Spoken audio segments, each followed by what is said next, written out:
అంబటి రాంబాబు గారు ఏం మాటలు మాట్లాడారండి? గౌరవ ముఖ్యమంత్రి గారు తల్లిని అవమానించాడు, అవునా కాదా? నేను స్ట్రైట్ గా మాట్లాడుతున్నా, వాళ్ళు వదిలిపెడతామా?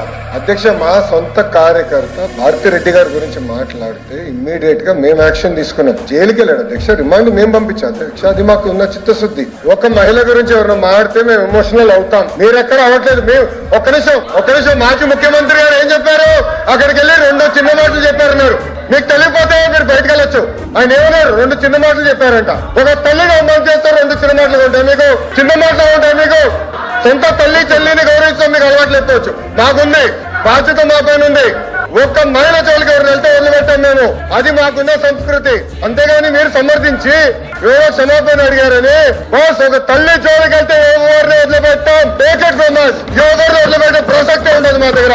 ఎవరు తల్లైనా, జగన్మోహన్ రెడ్డి గారు తల్లైనా కూడా, ఎవరు తల్లైనా, ఎవరు చెల్లైనా, ఎవరు అక్కైనా, ఒక మహిళ జోలికి వెళ్తే ప్రజా ప్రభుత్వం ఎవరిని వదిలిపెట్టే ప్రసక్తే ఉండదు. అది మా గౌరవ ముఖ్యమంత్రి గారు చెప్పారు, గౌరవ ఉప ముఖ్యమంత్రి గారు చెప్పారు. మేము ఎవరిని వదిలిపెట్టాం. ముందు మీరు చూస్తారు కదా. అది